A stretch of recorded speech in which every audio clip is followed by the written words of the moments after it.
O assunto virou manchete em praticamente todo mundo.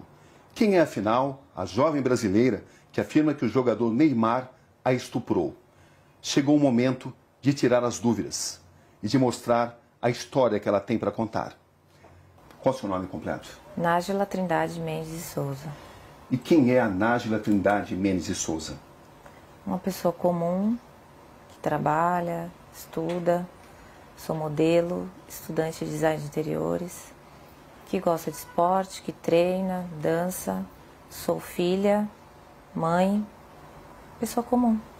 Vamos começar com duas perguntas essenciais. Você foi, de fato, vítima de estupro por parte do jogador Neymar ou foi uma relação sexual consentida? Fui vítima de estupro. Você foi vítima de estupro ou foi apenas uma agressão? Agressão juntamente com estupro. Você reafirma que foi vítima de estupro? Fui. Mas por que então seu primeiro advogado diz que você relatou a ele ter sido vítima de uma agressão, não de um estupro?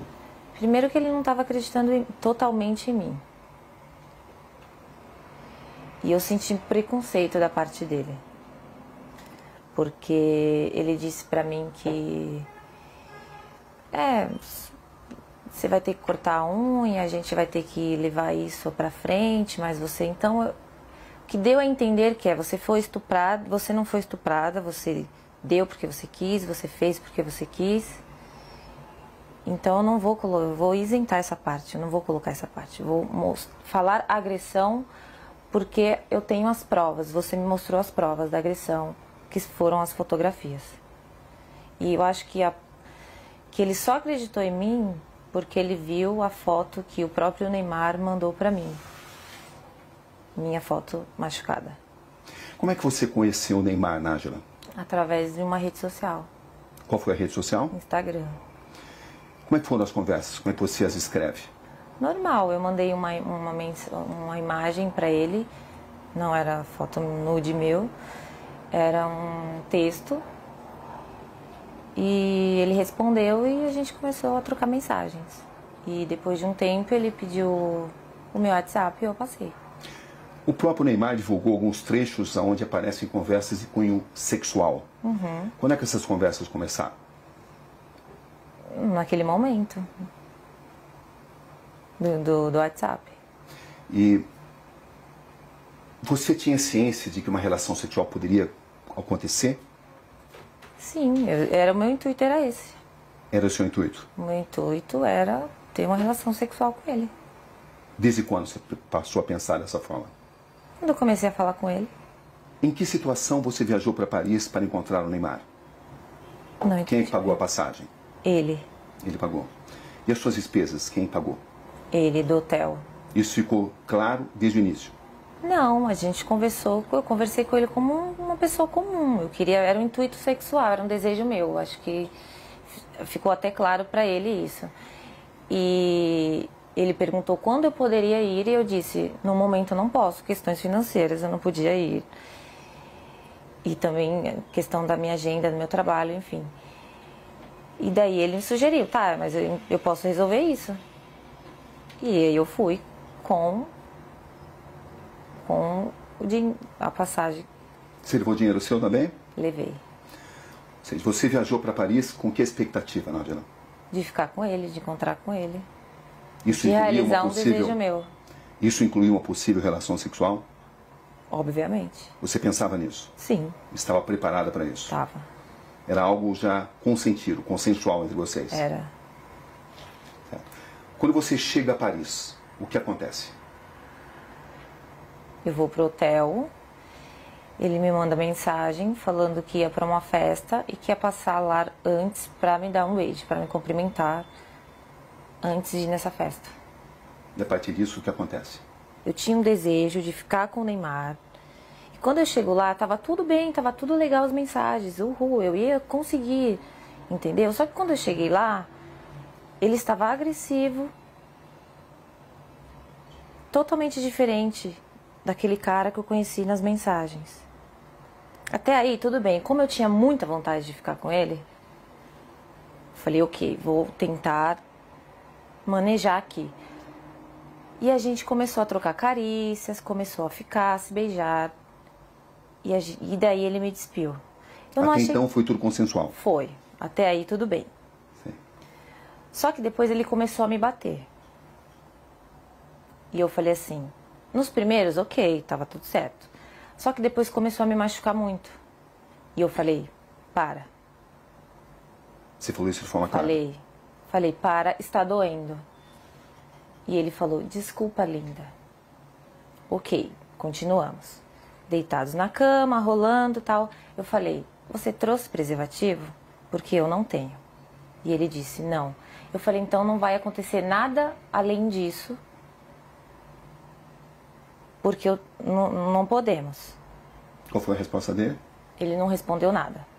E a gente continuou. E ele me virou, cometeu o ato, e eu pedi para ele parar. Enquanto ele cometia o ato, ele continuava batendo na minha bunda violentamente.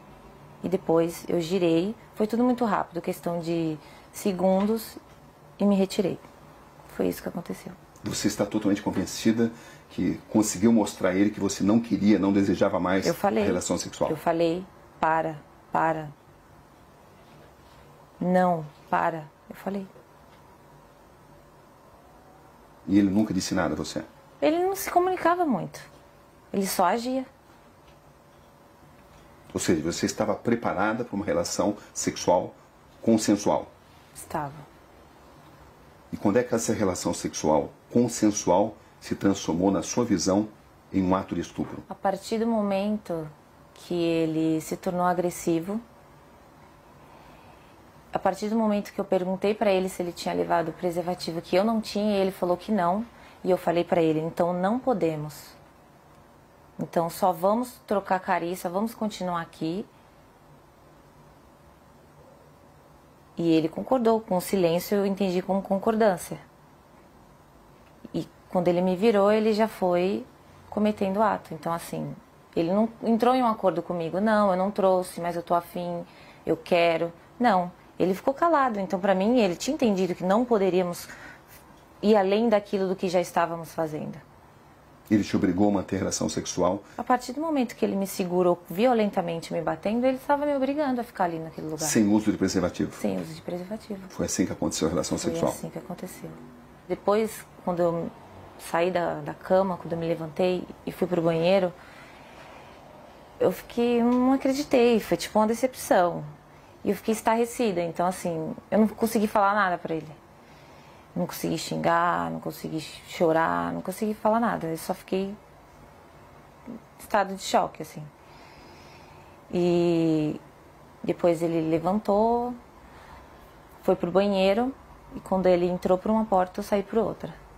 Você manteve várias mensagens com o Neymar, mesmo depois desse acontecimento, dia 15? Mantive. Por que você continuou conversando com alguém que a estuprou? Porque primeiro que eu tive que assimilar tudo. Todo o acontecimento. E quando ele saiu do quarto, e eu comecei a entender tudo o que tinha acontecido comigo, e como ele foi estúpido, como ele foi ruim, como ele me violou e me violentou, eu quis fazer justiça. Porque eu não acho que só porque eu estava afim de ficar com ele, ele tinha o direito de fazer aquilo comigo. Então, no primeiro momento, eu não consegui reagir devido aos traumas. E depois eu sabia que se eu não falasse com ele normalmente, fingindo que eu não tinha entendido o que aconteceu, ele não iria mais falar comigo. Eu não teria como provar o que ele fez comigo. O pai do Neymar relata que sofreu uma tentativa de extorsão. Da minha parte, não. Você ficou sabendo disso? Fiquei. Que os seus primeiros advogados tentaram extorquí-lo. Você ficou sabendo disso? Fiquei. E eu comecei a desconfiar disso no momento que ele não deixava dar queixa. Você foi à polícia contra a vontade dos seus advogados? Foi. Inclusive, porque eu tomei essa decisão, ele decidiu abandonar o caso. Você tinha conhecimento de que tinha sido pedido uma indenização ao Neymar e ao pai dele? Não. Ele falou que ia fazer uma reunião com os advogados dele, que era para falar, levar até eles o que estava acontecendo. Entendeu? Você tinha expectativa de receber uma compensação financeira? Não. Eu quero justiça. Ele me fez muito mal e eu estou muito traumatizada até hoje por isso. O que você espera exatamente desse caso? Eu quero que ele pague pelo que ele fez. Você tem consciência do que isso pode representar para o Neymar, Nádia? Eu tenho consciência do que o que aconteceu representa para mim. Uma questão de honra, entendeu? Ele não precisava ter feito aquilo comigo. Não precisava, eu já estava ali para isso, para aquilo. Era um desejo meu, eu sou livre, desimpedida, nós iríamos ficar, eu ia voltar para casa e está tudo certo. Qual é exatamente a sua situação financeira, Nádia, para esclarecer? É verdade que você tem uma dívida de 26 mil e está sofrendo uma ação de despejo? A ação de despejo eu não estava sofrendo até o meu nome vir a público. Né? Então, mas eu tinha um acordo sim para fazer, eu deixei acumular, minha única dívida, e do colégio que eu estava estudando, que por motivos pessoais eu tranquei. É verdade que você deve 4 mil reais ao colégio onde você estudava, à faculdade? Uhum, é verdade. As pessoas têm usado essas informações para alegar que você queria resolver a sua situação financeira. Você tem consciência disso, né? Tem. Eu fiquei sabendo, mas olha... Como é que você reage a isso? Eu acho que teria uma forma mais fácil e mais rápida do que todo esse auê, todo esse escândalo. Eu acho que eu não preciso disso. E até o Neymar para poder conseguir dinheiro. Tem muitos trabalhos, muitas coisas para fazer. Eu não ia me expor dessa forma. Não tem lógica, não tem sentido. Para arrancar dinheiro do Neymar. Desculpa, não preciso disso.